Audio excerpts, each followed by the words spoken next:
Assalamualaikum warahmatullahi wabarakatuh. Saya Gilang Fal Afif dari kelas AB4708 dengan NIM 105012300032 akan menjelaskan tentang konfigurasi fintech di Indonesia. Nah, yang pertama itu eh, ada dari ada dompet digital atau biasa disebut dengan e-wallet. Contohnya seperti GoPay, OVO, dan Dana. Memiliki beberapa kelebihan seperti kemudahan transaksi yang memungkinkan pembayaran cepat tanpa ada uang tunai, lalu ada promosi dan diskon yang sering menawarkan cashback dan diskon yang menarik, lalu ada integrasi luas yang dapat digunakan di berbagai merchant dan layanan online. Lalu selain kelebihan juga pastinya ada kekurangan, yaitu ada keamanan data, risiko kebocoran data jika keamanan tidak terjaga.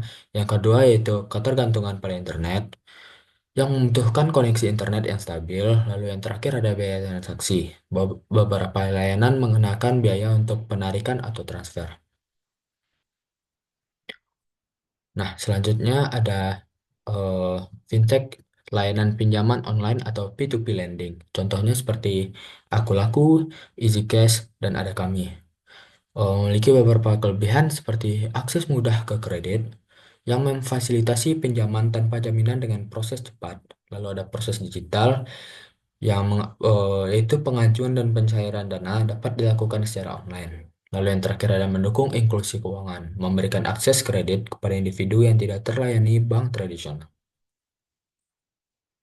Selanjutnya ada kekurangan dari P2P lending, yaitu ada suku bunga tinggi. Nah, di beberapa platform mereka menerapkan bunga yang lumayan tinggi. Lalu ada risiko penagihan agresif. Metode itu mereka menggunakan metode penagihan yang kurang etis sehingga dapat mengganggu kenyamanan pengguna. Lalu ada potensi overlending, di mana pengguna bisa terjebak dalam hutang jika tidak bijak menggunakannya. Selanjutnya ada fintech, layanan pembayaran digital, contohnya Midtrans dan juga Sendit. Ada kelebihannya seperti kelebihan kemudahan transaksi yang memungkinkan pembayaran cepat tanpa adanya uang tunai, lalu promosi dan diskon, sering menawarkan cashback dan diskon yang menarik, lalu ada integrasi luas, di mana dapat digunakan di berbagai merchant dan layanan online. Nah, kekurangannya ada biaya layanan, mengenakan biaya per transaksi yang dapat mempengaruhi margin keuntungan, lalu ketergantungan pada pihak ketiga, di mana masalah pada penyedia layanan dapat mempengaruhi operasional bisnis. Lalu yang terakhir adalah kompleksitas integrasi, memerlukan penyesuaian teknis saat mengintegrasikan dengan sistem existing. Lalu yang keempat ada layanan investasi digital, contohnya Bareksa dan Ajaib. Kelebihannya ada akses mudah ke produk investasi, di mana memungkinkan investasi dengan modal kecil. Lalu selanjutnya ada edukasi dan informasi, di mana mereka menyediakan informasi dan juga analisis untuk membantu keputusan investasi. Lalu ada transaksi real time, di mana mereka memungkinkan pembelian dan juga penjualan investasi secara langsung. Selanjutnya kekurangannya. Ada risiko investasi di mana nilai investasi dapat berfluktuasi dan berisiko kehilangan modal. Lalu ada keterbatasan produk. Tidak semua produk investasi tersedia di platform digital. Dan yang terakhir ada ketergantungan pada teknologi, di mana sering terjadi masalah teknis yang dapat menghambat transaksi.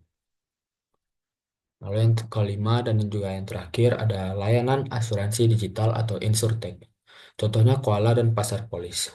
Mereka memiliki beberapa kelebihan seperti proses klaim yang cepat, di mana mempercepat proses klaim melalui sistem digital, lalu ada transparansi, memberikan informasi jelas mengenai premi dan juga manfaat. Lalu ada personalisasi, menawarkan produk yang disesuaikan dengan kebutuhan individu. Lalu kekurangannya ada keterbatasan produk, di mana beberapa produk dari platform asuransi ini mungkin tidak tersedia secara digital. Lalu ada kepercayaan pengguna, di mana masih ada keraguan terhadap klaim dan juga layanan digitalnya. Lalu yang terakhir regulasi, di mana platform ini harus mematuhi regulasi yang ketat yang dapat membatasi inovasi dari platformnya. Nah, berikut daftar referensi yang saya gunakan. Sekian dan terima kasih. Apabila ada salah, saya mohon maaf. Terlebih dan terkurang, saya mohon maaf. Assalamualaikum warahmatullahi wabarakatuh.